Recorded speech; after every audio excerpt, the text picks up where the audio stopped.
May nakita niyo dati sa may likod na ginagawa ni Mutra? Yung nagsasasayaw. Tapos, di ba Yun, sa mga binakasan. anong ginawa? Ay, ano kaya kayo ginagawa ni PTM? Si Narvin. Hindi yan MMA, hindi yan charot-charot. Hindi. Sabi nga niya, oy, may ritual daw ba sa Africa? Meron, di ba? So, yung Yung nga sinabi ko sa inyo, oo nga ako. Iniisip ko dati parang charot-charot nyo lang. ang sabi ni Narvin, para daw may hawak na baby. Oo. Magandang araw po. Good morning, good morning, good morning. Magandang araw po sa inyong lahat mga amigo. Nandito po tayo sa may Mexico. Welcome to Mexico. Mexico, Pampanga mga kababayan ko. At for today's video, alam niyo po ba dati, ito po yung kauna-unahan dapat nating gawa o gagawin dito sa Mexico, Pampanga. At alam nyo, nagkamali kami nung nakaraan. I remember na dito sa part na to yata kami tiningnan namin yung gagawin. So akala namin doon na, nung pala dito po mga amigo na mali kami. Ayan po. So ang gagawin dito, dapat kauna-unahan po ito po yung kauna-unahan project po talaga namin eh. Ayan. Diyan. So namali tayo. Ang ating team, ayan, kapatid ni Ninong, anak ni Ninong, pamangkin ni Ninang, tsuhin ni Ninong, pamangkin ni Ninong, angka ni Ninong. Kaya pag nagkaroon ng problema, yari ang angka ni Ninong. Oh, ito gagawin. Ang gagawin dito, ito no, tama na to no. Ito na. Ang gagawin po dito ay ayan. So, eto kay Ate Debra. Ate Debra, shout out sa iyo. So, yung perang pinadala mo ay gagamitin natin dito sa iyong ipapa-renovate. So, for the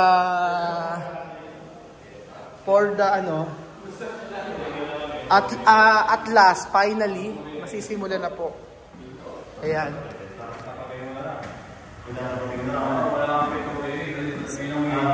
Sino magiging foreman? Ayan, sino yan? JR, kamag-anak ni Ninong. Hindi po, siya magiging foreman. Tao mo sa Kalaba? Wala naman po kasi siya welder, electrician, pero lahat? Or around na no? Ilan ho anak nyo? Ha? Asawa, ilan? Sa labas? Mahirap pag anak. Mag-asawa. O, paano gagawin? Marvin, yung unang pinuntahan natin, sira-sira ano? Mas maganda to, no? Maayos to. Ang gagawin, ang sabi ni Tita Debra, ay mag-CCR dito. Itatapat sa CR sa baba. Tapat ba? Hindi. Kasya ba? Parang masikip. Dalawang CR daw dito. Pero Marvin, yung eto okay na to, no? Kaya nga, wala tayong gagalawin dito. Ang lalagay lang po natin dito, division po, metal stud po. Tapos dito sa labas, babagbagin? Babagbagin po yan. Hindi, pagdating po kasi ang sa ating permit, minor. Oo. Kailangan po natin ng major permit para po sa alak. Paano gagawin? Kailangan may kasi po may titira dito na OECD dito. Papaayos muna to. Ito muna. Tapos po muna itong pumulo bago tayo malagay sa labas. At least kahit po may nakatira dito, kung tayo. Okay, gets ko na. Okay. Para po ito, maayos na.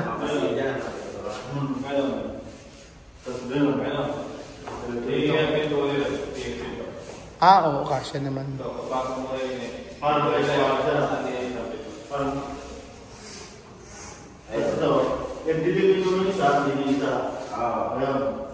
Tapos ito, kaya naman ako diretso ng dulo na.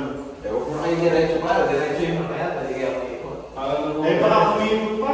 Para ako na, single gate lang. Kasi, ang magiging ito, open isang halos isang metro na eh. O di ko bilhin pa. Ito yung ano. Yan. Tapos diretso sa kabila. Pinto ito. Tigisang pinto. Dapat na yan.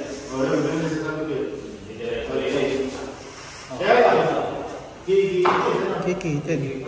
Ito hallway. Kaya parang gusto ko nga sana, diretso lang din eh. Pagtabihin na rin dalawang pinto eh. Baka lumiit eh. Liliit kasi pag doon. Kung din sana, wala naman ang purpose. Hindi na pwede dalawang pinto eh. Magpasok ka gano'n.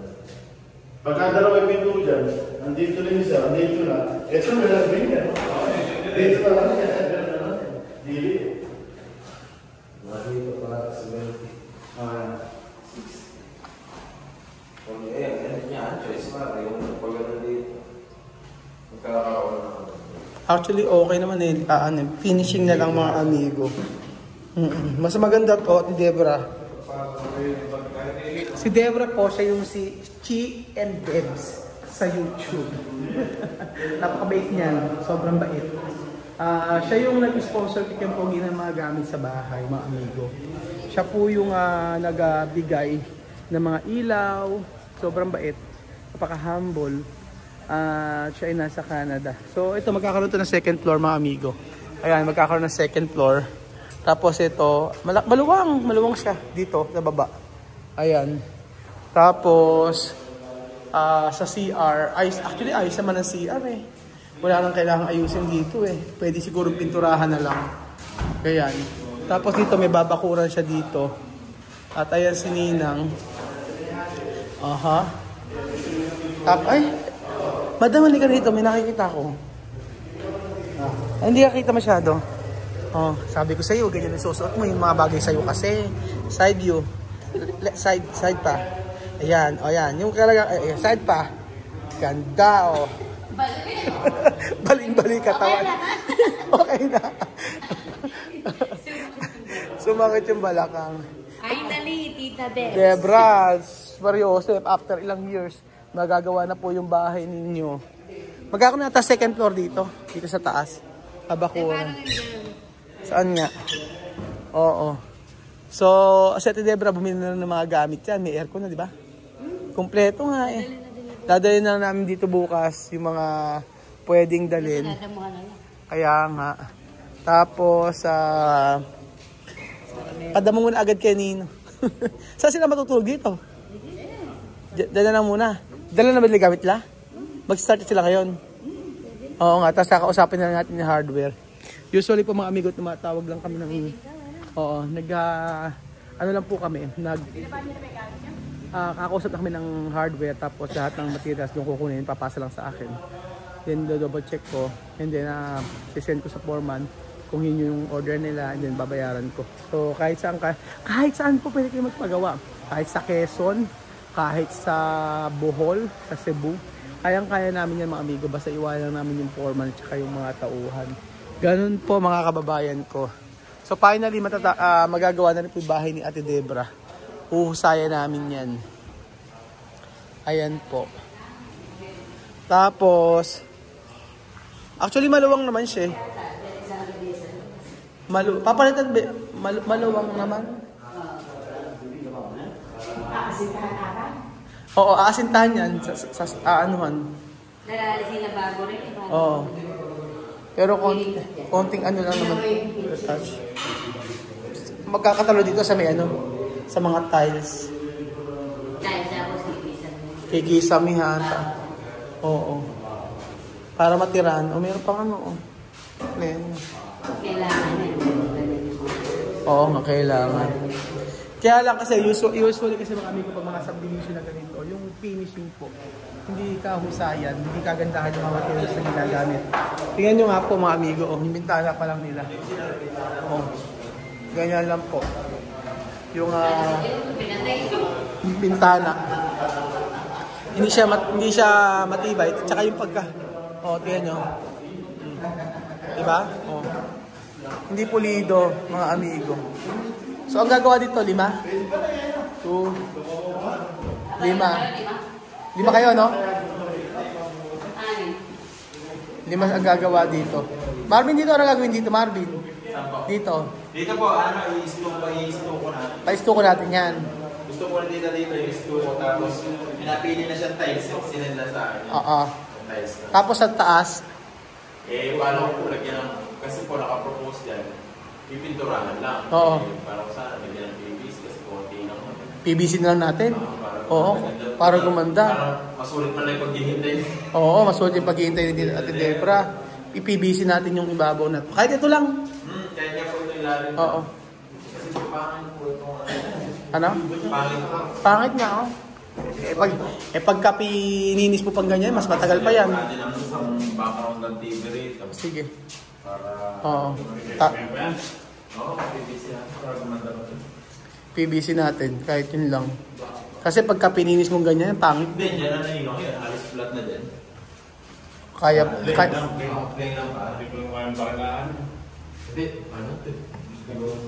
Hindi, islab yan. Yung Sinasalpak lang yan. parang pregas yan. Pag lang. ano, magme-metal paring ba pag ganyan? Hindi na. Metal paring pa rin. Tapos PVC. Hindi naman bababa. Ay, hindi naman. Ah, Yan na po yun. Yan din taas na yan. Ayan yung taas na yan. Hindi ko na rin tatapal. Tatapal na lang, Ninong. Parang natin alam mo yung naiuwi niya ni nail gun. Nail gun ang maganda Yung yung... nandun Renate. yung Renate. Nail gun. Hindi, baka dyan sa akin, makabili na Mag-i-start na ba ngayon? Oo, rumor materials. Kaya nga. Tapos Marvin, dito. Sukat naman sa akin. Sa akin ay floor plan itong ano natin, subdivision. Marvin, ito sa part na to, wala na. Sabi ko po kasi kay Tita noon, gusto ko sana tanggalin ito. Oo. Kasi maglalagay naman ng isa dito sa likod para lumuwag sana. Kaya sabi. Papainal ko po sa kanya mamaya. Ah. Pag-meeting ko po. Gusto ko sana demolish na yan. Tapos kasi division naman dito sa likod. Para magkaroon siya. Doon lang ang kitchen niya. Oo, para hindi ano. Oo, may point naman. Yun ang dito. Ito, tapat ito. Pero, ayun yung Poso Negro. Dito. Oo nga. At least maganda kung dito yung kitchen niya. Tapos dito, complete, ano na siya, o sala siya lahat. Malaki siya. Maluwang po mga amigo. Diba? Grabe yung kinakain nyo. Wala bang alang tigil? Grabe. Ano? Ba't ba? Anli yung ano nyo. Yung pagkain nyo ng ano. Mayor. Kumusta naman, Mayor? Ano? Contractor, RMEB Builders. Si Ninang, RME Builders. Contractor. Asawa ng contractor. Katulong ng contractor. Joke lang. Nagalit. Dora! Anong bibi? Baby, parang baby ka. Bang baby? Yeah. Kala ko bibi. Ang ganda-ganda nga na suot ni Madam. Tingnan mo na ka ba? Rubber shoes. Tingnan nyo. Sa picture ka sa mansion, nakala kong bata. Tapos, nakamit. Bata na wala ng nanay. Oo nga, alam mo dati, una kita nakilala, hindi ko alam na asawa ka ni Marvin. Akala ko anak ka lang ni Marvin. Ano? Hindi kasi, ang liit mo kasi. Parang, ang liit. Ay mo.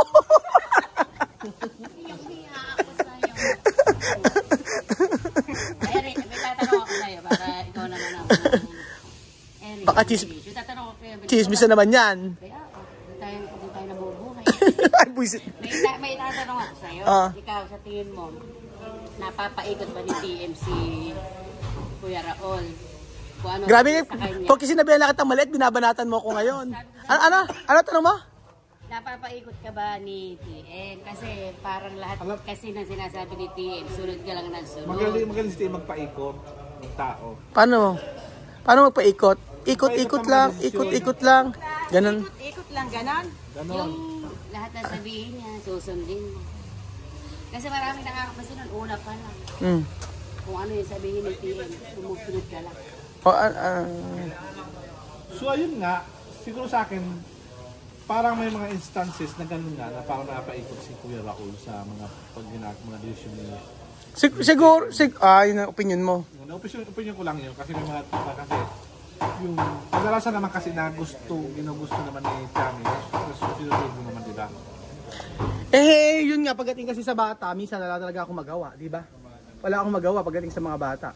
Kaya, pero ngayon naman, Hindi naman. Kaya nga nandito sila sa Pilipinas. Ba't ako sumasagot? Opinion mo nga pala yan. Oo nga pala. Yun ang opinion mo. Kasi yun naman ang nababasa ko lagi. Saka kahit sa live, di ba? Ay, paikot ka na naman. Lahat ng mga comment nila, gano'n. Di ba sunod-sinuran ka naman sa... Sa ano sila sunis? Donis. Opinion. Ikaw ba? Ano ba opinion mo? Parang oo. Gano'n na din. Parang gano'n diba, na. sabi ko, ano ka nagayuma? Ay? Ano ba ginagawa? Napainom ka ba ng gayo? Di ba Kuya Bel, anuhan natin siya, papayuhan natin, ganito, ganyan. Oo nga, pero masusunod pa rin yung sinasabi sa iyo. Ano ba yung nakita niyo dati sa may likod na ginagawa ni Mutra? Yung nagsasasayaw. Tapos, di ba Sabi yun, sa mga binakasan. anong ginawa? Sabi niya, ano kaya kayo ginagawa ni Silip niyo? TTM? Si Marvin. Silip niyo ba? Hindi yan hindi yan charot-charot. Hindi. Sabi nga niya, ito may nagre-ritual daw ba sa Africa? Meron, di ba? Yung nga sinabi ko sa inyo, oo nga ako. Iniisip ko dati parang charot-charot nyo lang. Ang sabi ni Marvin, para daw may hawak na baby. Oo. Hindi ko alam kung baby o kung nakaganon daw, nakahawak na gano'n, nakasayo na sayo, naikot na gano'n. Uli ko, bimbahag. Sayaw naman nila talaga siguro yun. Oo. Etong contractor na to. Siguro yun nga. Marami talaga mga nababalin sa mga ganyan mga desisyon. Hindi, may... Hindi ko nga sa akin kasi pagdating isa nga sa mga bata, yun nga sa akin. Parang halimbawa sa kagaya niyan, in-enroll yung mga bata, sabi ko wag niyang i-enroll. So ang sabi naman niya hindi raw pwedeng tunayin yung mga bata sa bahay, ganoon. Pero yung kahit naman anong desisyon niya, for example, na umuwi naman siya hindi ko naman siya napatigil, di ba? O desisyon pa rin niya naman na yun. Pero at least okay naman na dahil nandito naman ako sa Pilipinas, nandito naman siya. So right now, yung desisyon nasa akin naman na, di ba? For example, ngayon sa pagpapadala ng doon, especially financially, di kung ano lang yung ano lang yung ibigay sa kanya, di gano'n na lang. So ayan po mga amigo, dahil maulan, tara umalis na tayo, tapos tapusin na natin ito. Marami pa palang gagawin, pupunta pa kami ng Metro Manila. Ayan po mga amigo, Ate Debra, hayaan niyo po, tatapusin namin ito agad. Oo, kaya lang yung budget po ay na kay Kuya Belgium. Kuya Belgium, ilabas mo yung budget ngayon today. Oo. Naitakbo na po ng contractor. Na-gross project,